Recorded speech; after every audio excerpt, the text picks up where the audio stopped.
નમસ્કાર દર્શક મિત્રો, તમે જોઈ રહ્યા છો સાઈ ગ્રુપ મીડિયા હાઉસ દ્વારા સંચાલિત નવસારી લાઈવ અને ઝટપટ ન્યૂઝ. દિવસભરની ઘટનાઓથી અવગત કરાવતું બુલેટિનમાં જુઓ આજના સમાચાર. વાંસદા પંથકમાં ઇમામ હુસેનની યાદમાં તાજિયા બનાવી મુસ્લિમ સમાજે ઉજવણી કરી. યા હુસેનના નારા સાથે મોહરમ પર્વે મુસ્લિમ સમાજે મોહરમનો પવિત્ર તહેવાર ઉજવ્યો. વાંસદા તાલુકામાં મુસ્લિમ સમુદાયનો પવિત્ર મનાતો તહેવાર મોહરમ પર્વ નિમિત્તે હજરત ઇમામ હુસેનની યાદમાં યા હુસેનના નારા સાથે મોહરમ પર્વે કલાત્મક તાજિયામાં ચાંપાવાડી ખાતે કોમી એકતાના દ્રશ્યો સર્જાયા હતા.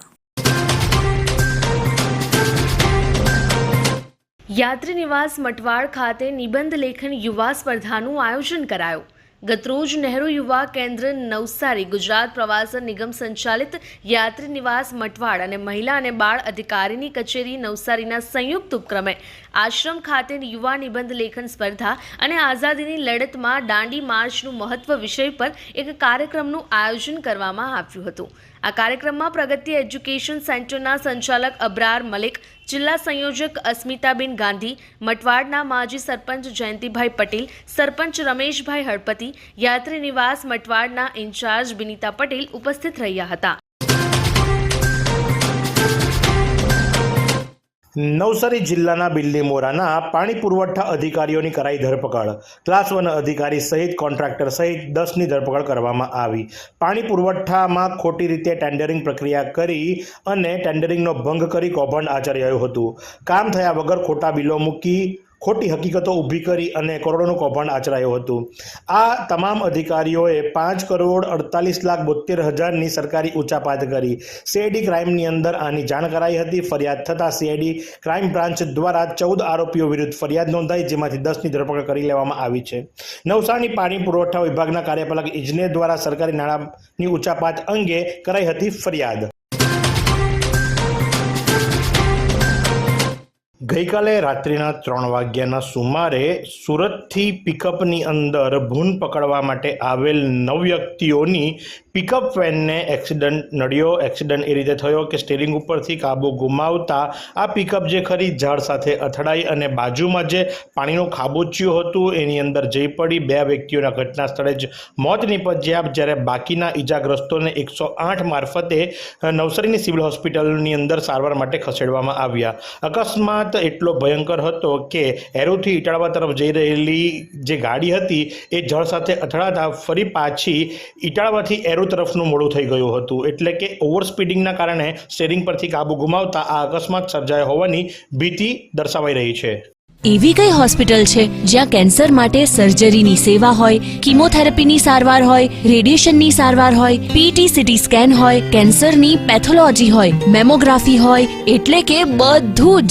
હા, બધી જ સારવાર એક જ હોસ્પિટલમાં હોય. તે છે નવસારી નિરાલી કેન્સર હોસ્પિટલ. સરકારની શિક્ષણ નીતિને લઈને આમ આદમી પાર્ટી દ્વારા આવેદન અપાયું. વધુ માહિતી માટે જુઓ નવસારી લાઈવનો વિશેષ અહેવાલ. હવામાન વિભાગ દ્વારા જ્યારે 5 દિવસનું રેડ એલર્ટ આપવામાં આવ્યું હતું, ત્યારે 2 દિવસના વિરામ બાદ ફરી એકવાર નવસારી જિલ્લામાં મેઘમહેર. નવસારી જિલ્લાના ગણદેવી તાલુકામાં શરૂ થયેલ ધોધમાર વરસાદના કારણે અજરાઈ, ધમડાછા, અમલસાડ સહિતના વિસ્તારોમાં વરસાદી પાણીનો માહોલ સર્જાયો. સાથે જ સતત વરસાદના કારણે અંબિકા નદીના પાણીના સ્તરની અંદર વધારો જોવા મળી રહ્યો છે. શાંતિ મંદિર મગોદ ખાતે ગુરુ પૂર્ણિમા મહોત્સવની ઉજવણી. વલસાડ તિથલ સેગવી નજીક મગોદના મહાફળિયા ખાતે 2000ની સાલમાં મુક્તાનંદ બાબાના ચિરંજીવી નિત્યાનંદજી દ્વારા શાંતિ મંદિર આશ્રમની સ્થાપના થઈ હતી. સંકુલમાં મહિલાઓ દ્વારા હસ્તકલાનું પણ કામકાજ થાય છે અને તેનું દેશ વિદેશમાં વેચાણ થાય છે. નવસારીના ભક્તો ઉપડ્યા માતા વૈષ્ણવદેવીના દર્શને. વધુ વિગત માટે જુઓ નવસારી લાઈવનો વિશેષ અહેવાલ. નવસારીમાં રાહત દરે ઉત્તમ સારવાર મેળવવાનું સ્થળ એટલે Kejal life in multi speciality hospital, જ્યાં સામાન્ય ઓપીડી ઉપરાંત સર્જિકલ, બાળરોગ, સ્ત્રી રોગ, ઓર્થોપેડિક જેવા વિવિધ વિભાગોના નિષ્ણાંત તબીબો, અત્યાધુનિક સુવિધાઓ સાથેનું આઈસીયુ તેમજ મા કાર્ડ અને આયુષ્માન કાર્ડ હેઠળ સારવાર ઉપલબ્ધ છે. તો આ હોસ્પિટલનું સરનામું નોંધી લો. નેશનલ હાઈવે નંબર 48 સ્વામિનારાયણ મંદિર સામે કબીલપુર નવસારી. અને વધુ માહિતી માટે સ્ક્રીન પર દેખાતા નંબર પર સંપર્ક કરો.